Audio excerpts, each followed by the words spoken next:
Assalamualaikum warahmatullahi wabarakatuh. Alhamdulillah, puji syukur kehadirat Allah Subhanahu wa taala sehingga kita dapat bertemu dalam pembelajaran seni budaya dan keterampilan pada kesempatan yang bahagia ini.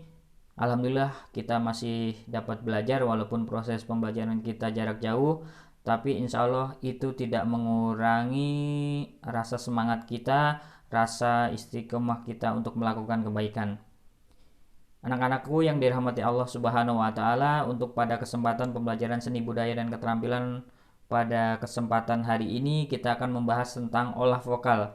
Olah vokal, dalam olah vokal kita akan membahas lebih khusus tentang mengenai pernapasan.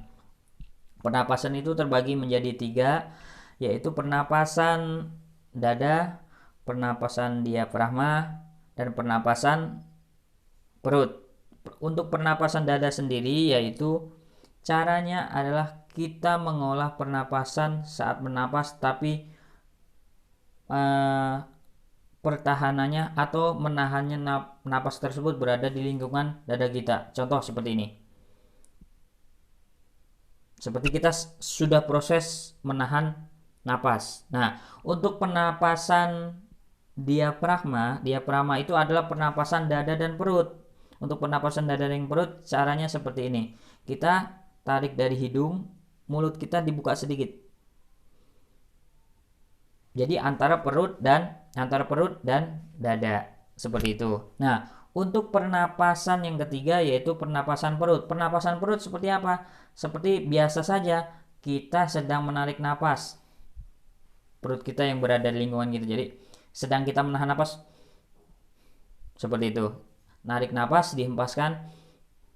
Yang bertahan, yang terasa adalah di bagian perut kita. Oke, anak-anakku yang dirahmati Allah Subhanahu wa taala, mari kita praktekkan bagaimana caranya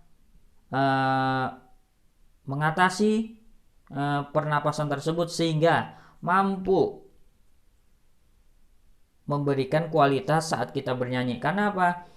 Kondisi tubuh kita, misalnya dalam kondisi badan kita yang sedang tidak fit atau sedang flu kah, atau sedang batuk kah, atau dalam kondisi demam seperti itu, tentu akan mempengaruhi kualitas saat kita olah vokal atau saat bernyanyi seperti itu. Nah, jadi kita perlu menguasai tiga teknik tersebut. Kalau memungkinkan kondisi kita menggunakan pernapasan perut, berarti kita mampu untuk mengatasi masalah yang ada dalam kondisi tubuh kita. Misalnya sedang flu, berarti mana yang baik untuk kondisi tubuh kita pada saat itu gitu.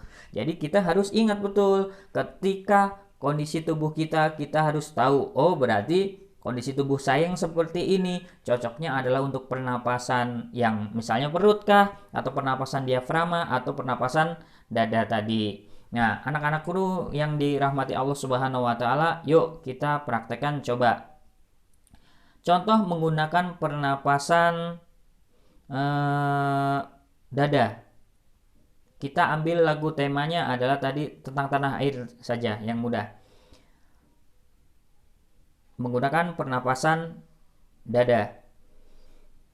Tanah airku tidak kulupakan, kan terkenang selama hidupku. Biarpun saya pergi jauh, tidak akan hilang dari kalbu. Tanahku yang ku cintai, engkau ku hargai. Nah, itu adalah contoh. Jadi kita harus benar-benar memproduksi napas kita berdasarkan dari dada. Karena apa? Kalau kita membiasakan seperti itu, nanti apa? Biasanya kualitas kita, cara kita mengemas suara nada kita yang rendah itu akan lebih memudahkan untuk kita. Nah, contoh dengan menggunakan pernapasan diafragma. Contoh seperti ini. Ingat, diafragma itu adalah antara perut dan dada atau antara dada dan perut. Berarti ada di tengah-tengah seperti ini. Kalau tadi dada adalah dengan posisi yang seperti ini, sementara posisi kita dengan menggunakan diafragma, upayakan untuk tidak menunduk. Karena apa? Produksi napas kita berada pada posisi dada dan perut. Contoh seperti ini. Tanah airku tidak kulupakan, kan terkenang selama hidupku.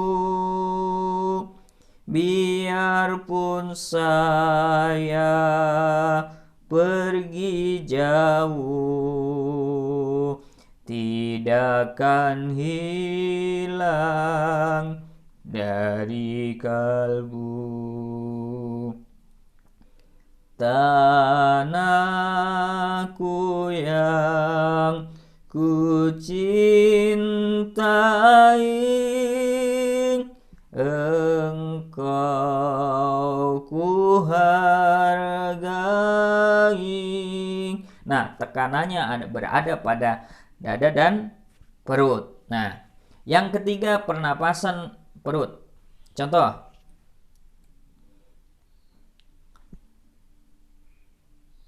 Tanah airku tidak kulupakan, kan terkenang selama hidupku. Biarpun saya pergi jauh, tidak akan hilang dari kalbu. Tanahku yang ku cintai, engkau ku hargai. Nah, kelihatannya 3 metode tadi sepertinya sama saja, tetapi yang benar-benar tahu teknik